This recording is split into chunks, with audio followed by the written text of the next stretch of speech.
I am thrilled with today's guest, Speaker Newt Gingrich. He was, of course, Speaker of the House. He's got a book out that's making a lot of waves, Trump's Triumph, America's Greatest Comeback.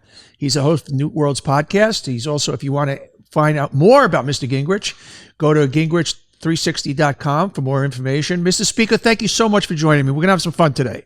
Well, I'm delighted. You've had an amazing career, so it's great fun that we get to do this. Right back at you. You know what? It's interesting. I'm going to go on the premise that we're going to agree on a lot more than we're going to disagree on. I really believe that. And it's kind of the problem with the media today, though.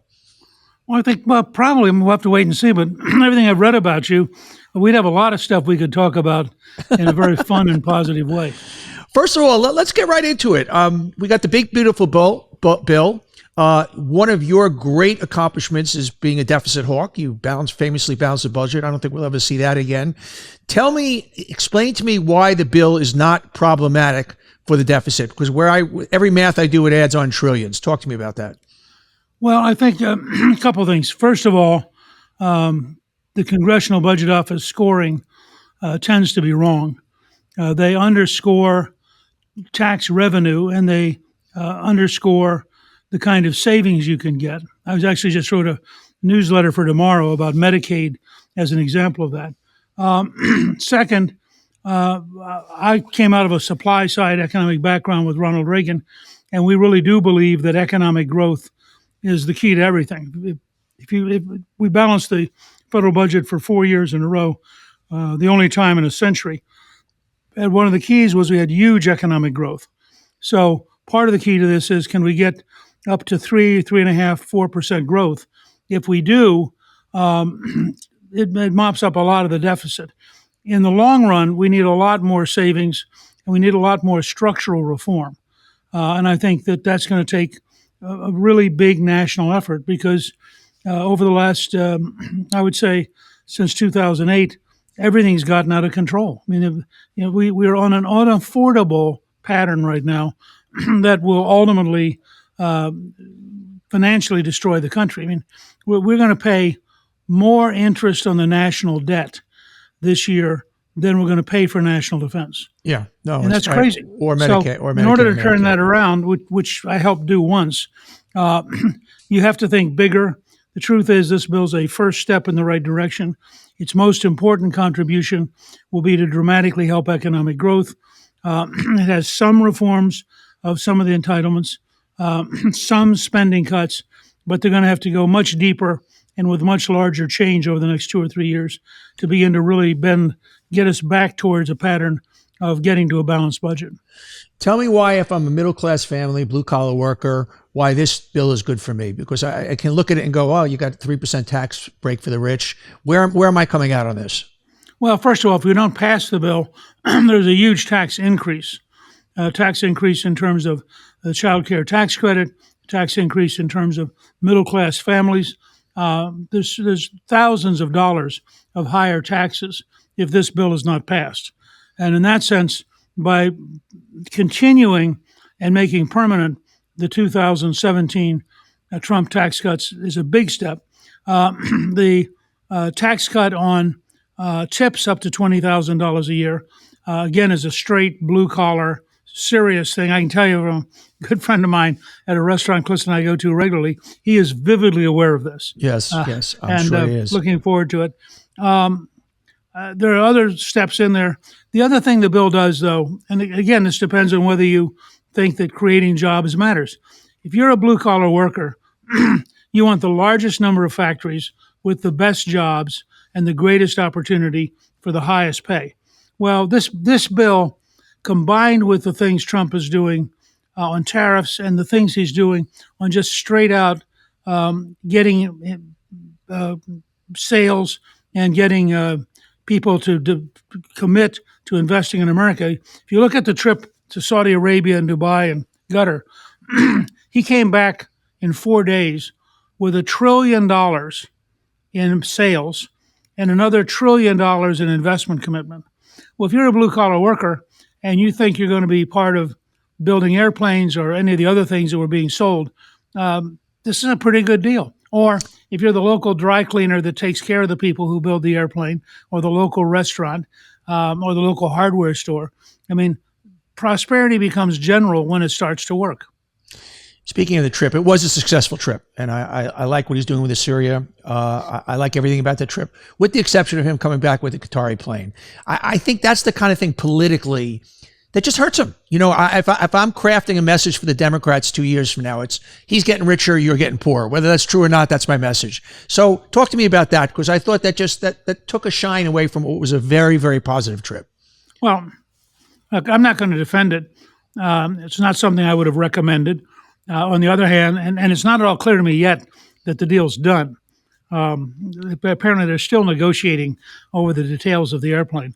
I think, though, it's very interesting. There have been 3 polls come out this week that are stunningly good for Trump. Amazing. Yeah, no, you quoted them in a piece yesterday. I think it's because where the elites all look at the details, the average person looks at the general pattern. 100%. And so, for example, on the tariffs, what the average person sees is this guy's standing up for America and fighting all those foreigners. Does the average person see? I think in that instance, the average person sees, wait a second, this is going to cost me more to buy a pair of Nikes.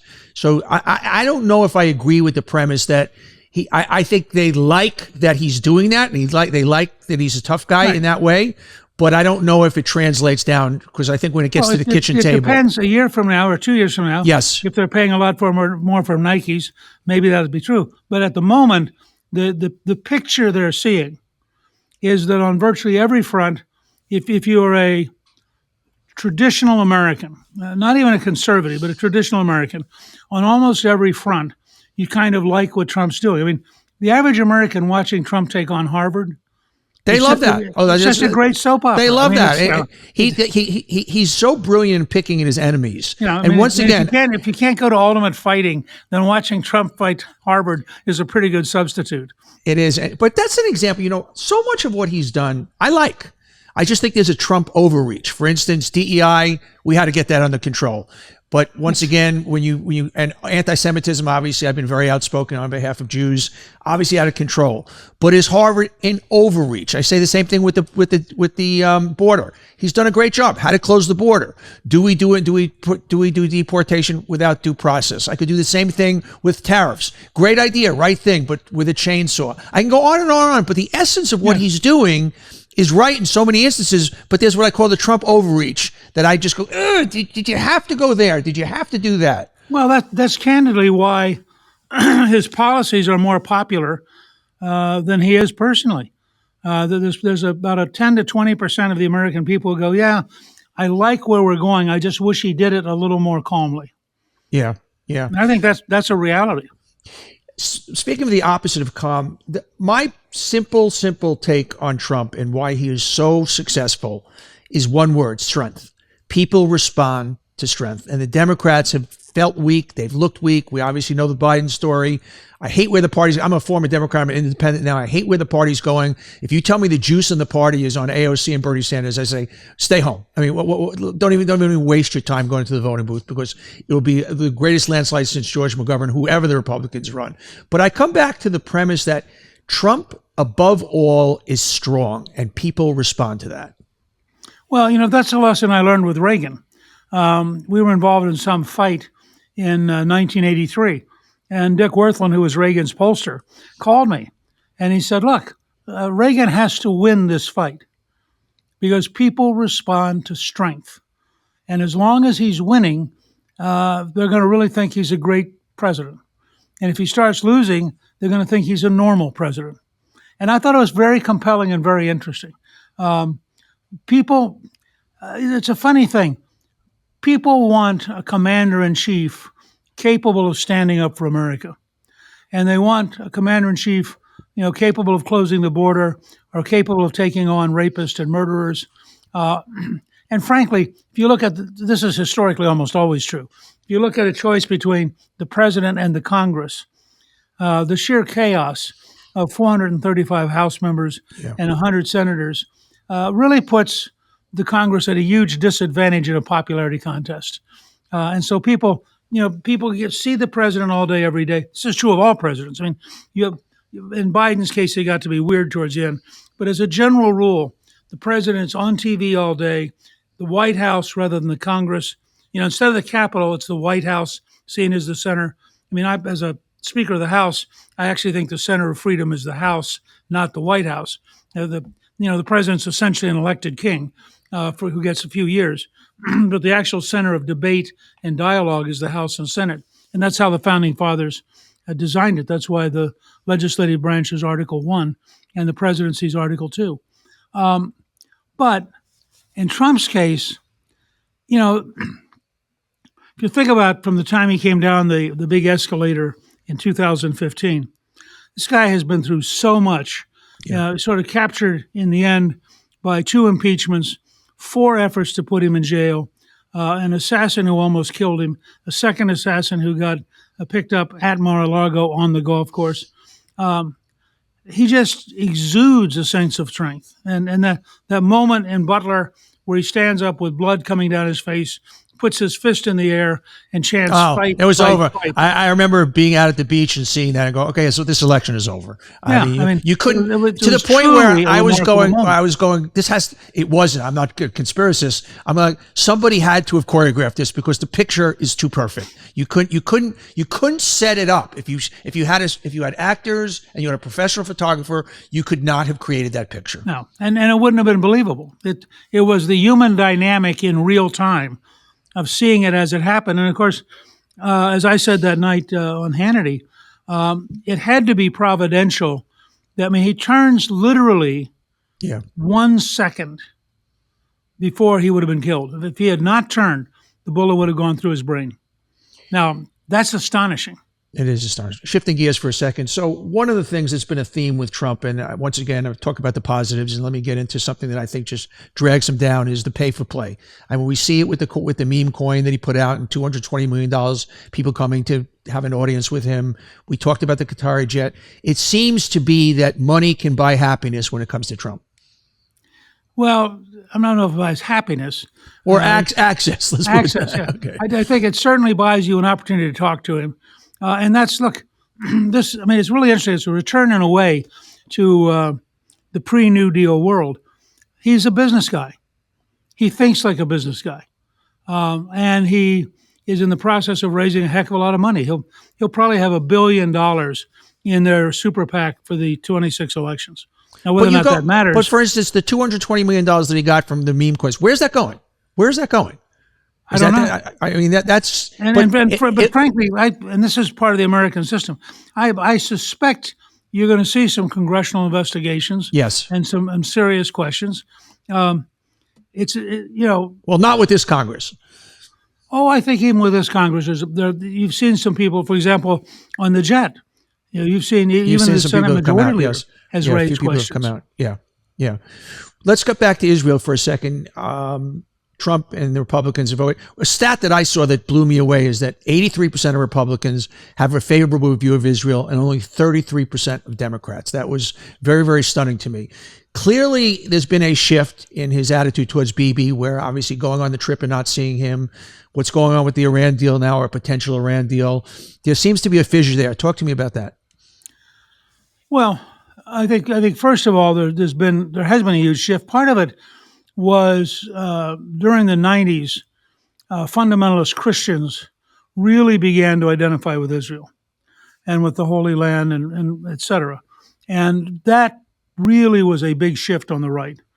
When I was Speaker, I authored the bill to move the embassy from Tel Aviv to Jerusalem. Mm-hmm. And in order to get it signed, we had to put in a presidential waiver. And so Clinton and Bush and Obama had all waived it. When Trump got elected, I went to see him and I said, look, if you're going to do this, you have to do it very fast, or the State Department will start figuring out ways not to do it. And he did. And everybody had said, oh, this will be terrible. There'll be horrible things. There'll be riots all across the Middle East. Nobody cared. The embassy is now in Jerusalem. And in that sense, there were a lot of small things that were moving in the right direction. I think that there are two challenges here.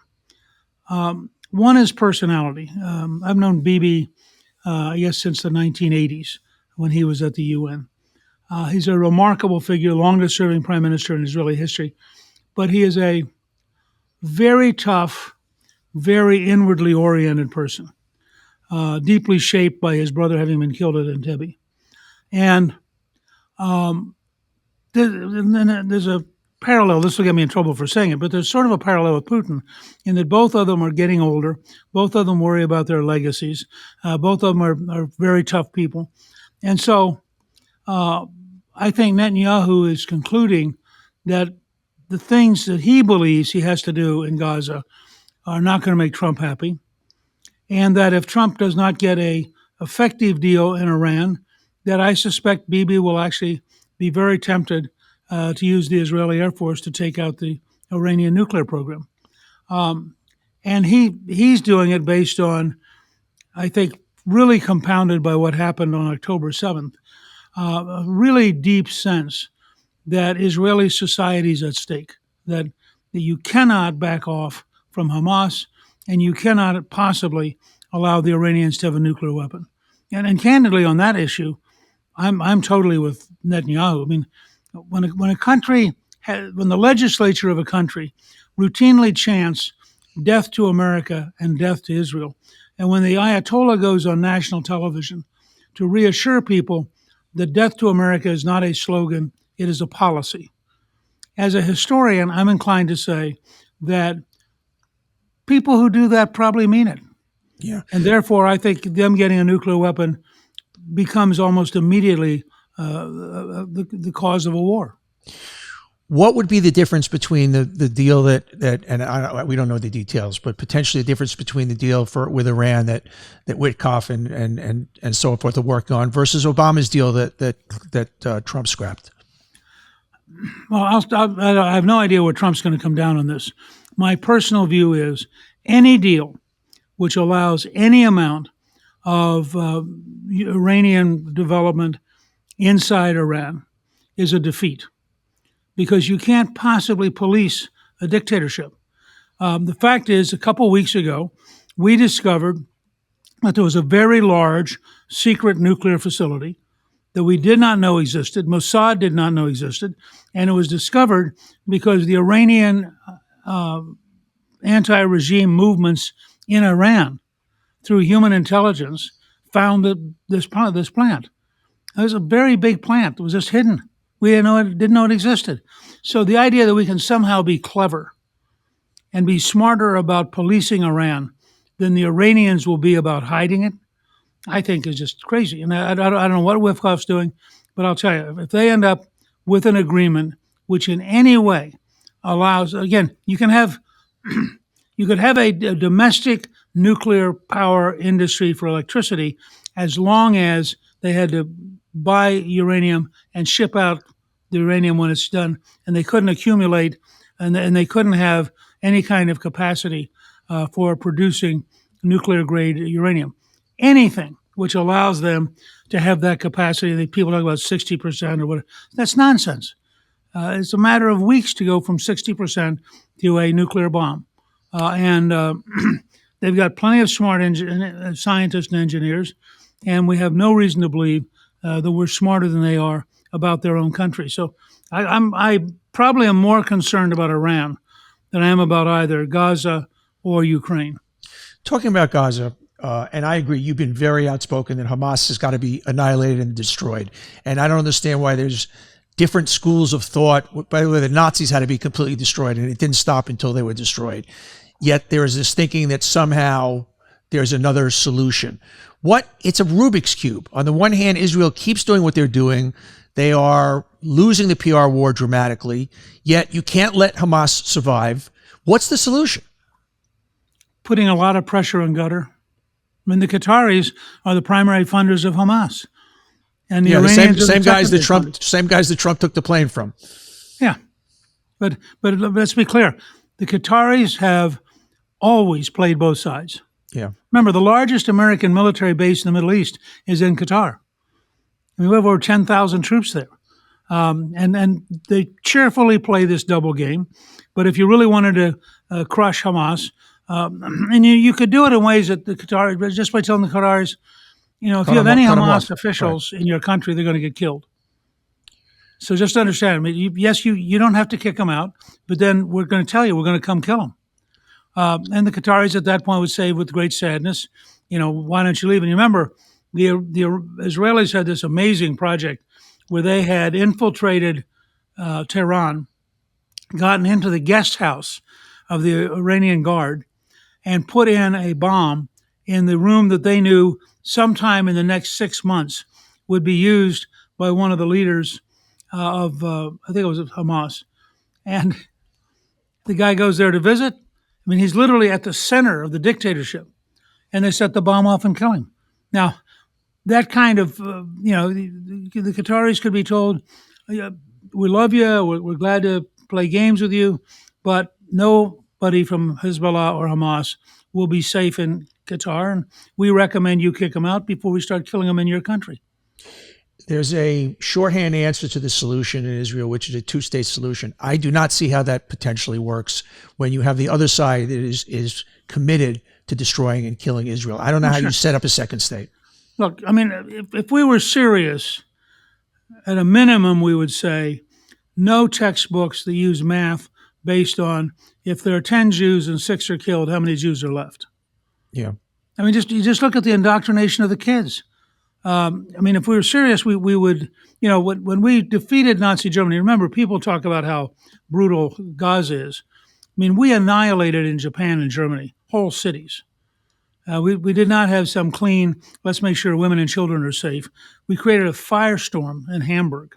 We firebombed Tokyo. In fact, we killed far more people with conventional bombs than we did with nuclear weapons.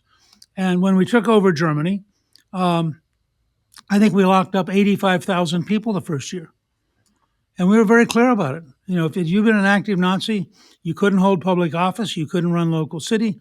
And about 4 years later, they began to back off, partly because of the Soviet Union. But it was a very serious denazification campaign. You would have to have that kind of effort. And as long as, and this is the great problem in Gaza right now, my guess is, I don't have any data, but my guess is 70% of the people in Gaza favor Hamas. That's Pew Research will tell you that. And since October 7th. October 7th galvanized them. I mean, so I don't know how you ever get a two-state solution under this situation. No, but I don't have the answer. I don't know the answer. It's a fucking Rubik's Cube. Ship them away. Where are you going to send them? Nobody wants them. Put them in the middle of the desert somewhere. Yeah. Buy a country in Africa. Yeah.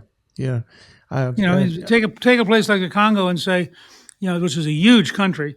If you'll sell us or lease to us for 99 years, 45 square miles in the middle of nowhere, we'll really like you a lot and we'll pay you a lot. And by the way, you're about to have 3 million Palestinians. We've got such rampant anti-Semitism in the country now, and for some reason, Jew hatred is put in a different category as other hatred. I think the way to fight it is you've got to convince people in this country that the other side, the Muslim fundamentalists, it's not about killing Jews. They want to destroy Western civilization. It's a jihad. It's against everybody. And That's the fear. That's the message that's got to be sold. Well, and that's part of what, frankly, drove Trump. I mean, if you remember when he first starts running, unlike any other politician I know of, he doesn't run with a little button that says Trump. He runs with a button that says, Make America Great Again. And I think that what Trump would say, and what the administration has been saying pretty bluntly is, if you are committed to destroying our way of life, we're committed to having you not in the United States. And that's what this whole thing about suspending the student visas is about. They're going to be going after people and basically just kicking them out of the country. But how do you do that without an overreach? And go back to our initial discussion. How do you fight the anti-Semitism, get the bad guys out, make sure that universities are not a breeding ground for this type of thinking without castrating a university's independence as far as free academia and the important things that we know that happens there? Well, I mean, how did we decide that you could not have a Ku Klux Klan parade on the Harvard Commons? You can't have a Nazi parade at the University of Chicago. We have been willing selectively to say certain things are simply totally, utterly unacceptable. They're not bad. They're unacceptable. We will not accept them. You will not be allowed to do them. We'll put you in jail if you do them. I mean, if you had a group of Klansmen show up next Tuesday at Howard University, assuming they weren't killed or beaten up, they'd all be arrested. I mean, nobody would say, oh my gosh, freedom of speech. because we've decided that some kinds of speech are so toxic that, in fact, they're a direct threat to the very survival of the society. It was Lincoln's argument when they got into the argument about habeas corpus at one point during the war, and Lincoln said, "So you're saying that this one law is so important, I have to risk losing the entire Constitution by losing the war?" And he said, "That's just you can't do that." Well, I say the same thing here. You can't have free speech with monsters. Couldn't agree with you more. Why is it that we allow, and I've given the example many times on TV, that if, to your point about if the Klan was marching or somebody was saying, death to gays or death to blacks, or it would just be the most insane, rightfully so, outrage. But somehow with Jews, it falls into a different category. Why is that? I think it's been true for most of the modern world, going back really in many ways to the Roman diaspora. And I think it's partly a function that for much of history, the lifestyle, the clothing, the very rituals all made them outside the norm. And so, in country after country, they become the scapegoats that people turn on. And it's a tragic 2,000-year history. Essentially, you go back to the Old Testament, argue it goes even further back to Egypt and Babylon. But the other side of that coin is that no matter how great the pressure has been, and certainly in Babylon and in Alexandria, it was pretty great, there is something compelling about the Jewish tradition, the Jewish religion, the depth of faith that has sustained it despite everything. And I think it's one of the most amazing characteristics of the world over the last 5 millennia, going back to the founding of Jerusalem and before that. And to this day, every year we happen to be Catholic, and Callista reads at the National Shrine, the Basilica of the National Shrine in Washington, and every year she reads about Abraham. Now you're talking about the Jewish tradition Sure. At its very beginning. And so it's embedded in our culture. And tragically, I think anthropologists describe it as the concept of the other. And the first time I read about it was the relation between the Spanish and the Aztecs, that they had no common point of reference. And so each saw the other as somehow not them. But it is a tragedy. It is difficult. And I think it requires constant reminder, which Washington, and if you read his letter to the synagogue in Rhode Island in 1791 as president, he's very clear that America is a country open to people of faith without any reference to their faith being overridden by the American government. I want to jump back to, Mr. Speaker, to your days as Speaker. And my good friend Joe Scarborough always mentions how you guys used to get in a room and hash it out, And yeah. Are we ever going to get back to those days? Are we so polarized? And the fact that I'm going to hold up my iPhone now, and the fact that the media echo chambers that we all live in, are we ever going to get back to hands across the aisle? Because that in polls, people want that. It's one of the number one things. I want both sides to work together, but we're so far from that. Do we ever get there again, or is that just another time and place? Look, ever's a long time. I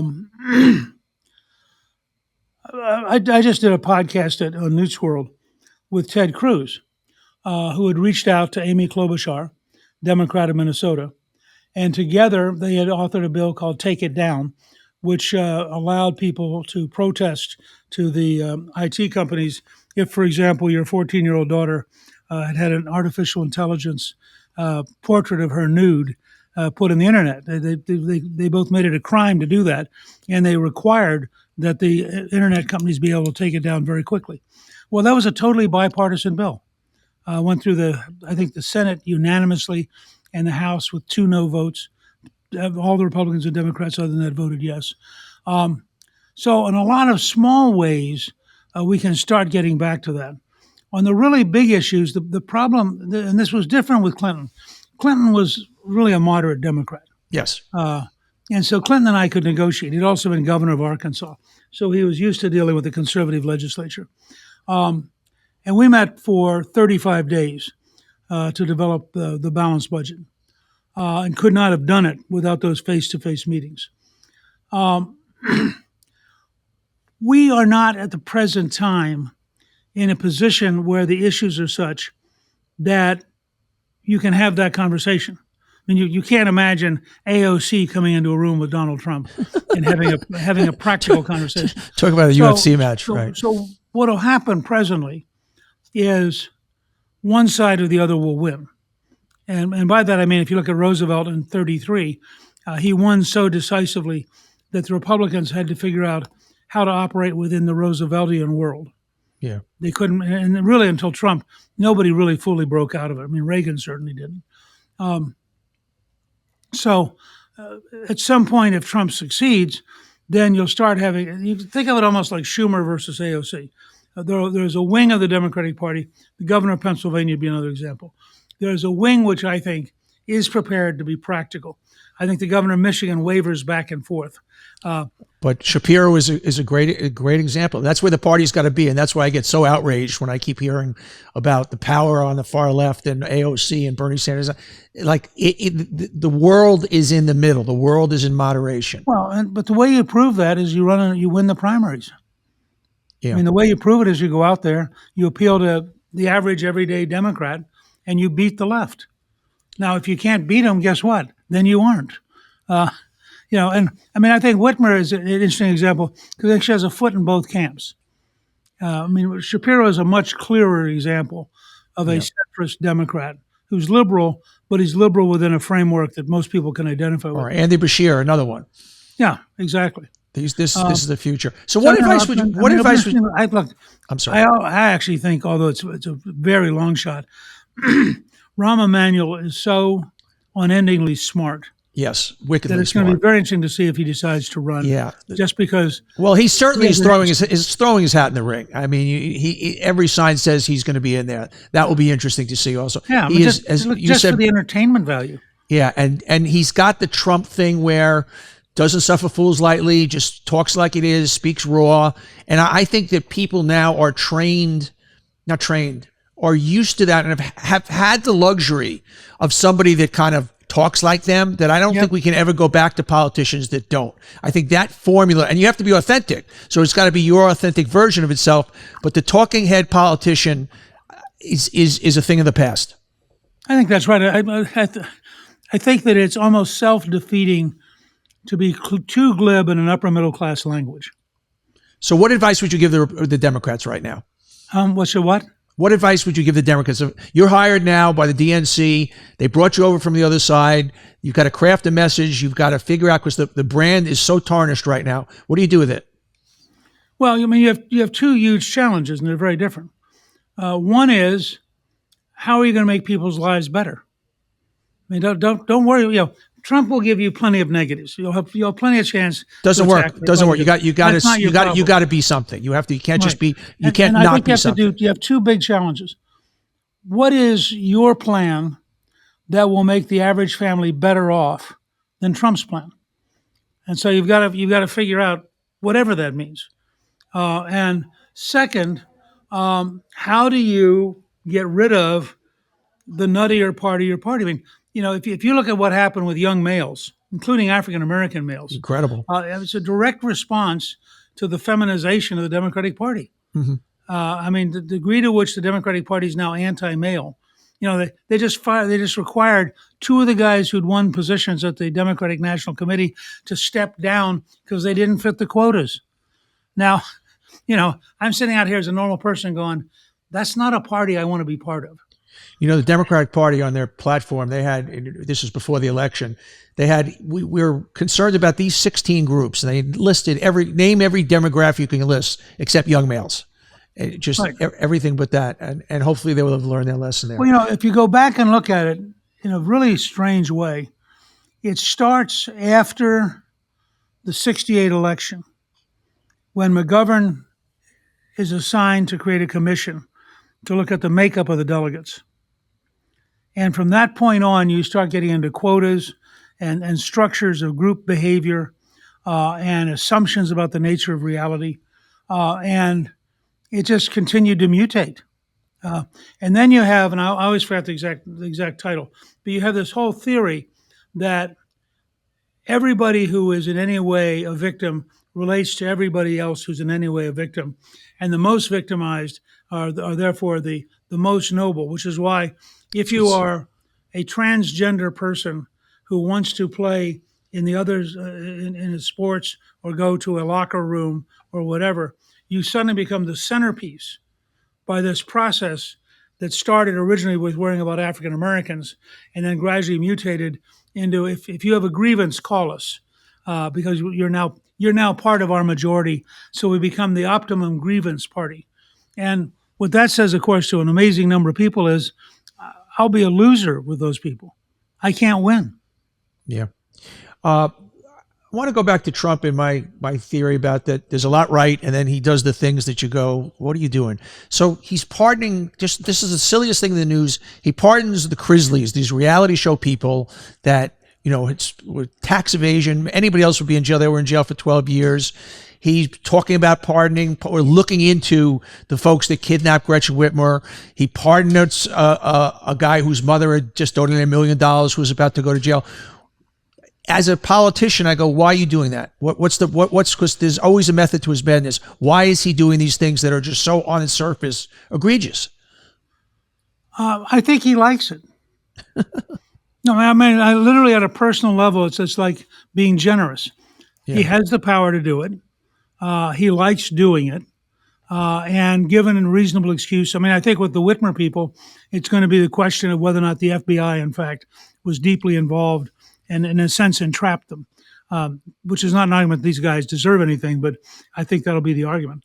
I think Trump, on the one hand, has pardoned in the first term pardoned people where there were really legitimate cases that they should not be. But I mean, the January 6 pardons, I mean, that's absurd. Well, again, that's almost ideological. I don't know. Guys killing cops and just taking over America's house. I mean, you saw that we don't have to play the footage. You know what it is. I don't know if that's ideological versus the only against the law person versus killed law. that day was an Air Force veteran woman who was one of the protesters. That's the only person killed that day. The beating of the cops? I mean, the beating of the cops? I am for people engaged in violence serving a term, but there are a lot of other people who ended up, because they were standing there, going to jail, and some of them in ways that for those of us on the right, some of the ways these people were treated was amazing. And if you go back and you look at the summer riots in 2020 and how many people got away with things, including burning down whole neighborhoods. Yeah, It strikes us that from our side that a lot of this was a political prosecution. Speaker Gingrich, I so enjoyed talking to you, and it's, as I said, I think we agree on a lot. I mean, no one would think that if they said Donny Deutsch and Newt Gingrich, they go, those guys were just going to disagree about everything. But I think 75% of people in this country really agree on things, and it just was so polarized. And if people could talk, I think people would see that. Well, look, one of the reasons I love being with you, and part of why I wrote Trump's Triumph is, I think we can have a conversation about America and a conversation about values and do it without screaming at each other. And in many ways find out, as you say, Clinton and I agreed on a lot, and we got a lot done on a bipartisan basis. Well, let's hope that that's where the future takes us. I wish you continued success and health. The book is Trump's Triumph, America's Greatest Comeback. You have to listen to Newt's World podcast. It's a must read. Mr. Speaker, I really appreciate your time. I know how busy you are. Thank you. Great being with you. Everybody, thanks for watching. If you like it, hit that subscribe button. And we love having you here watching On Brand. And just don't miss any future episodes. So don't forget to hit that subscribe button. We'll see you next time.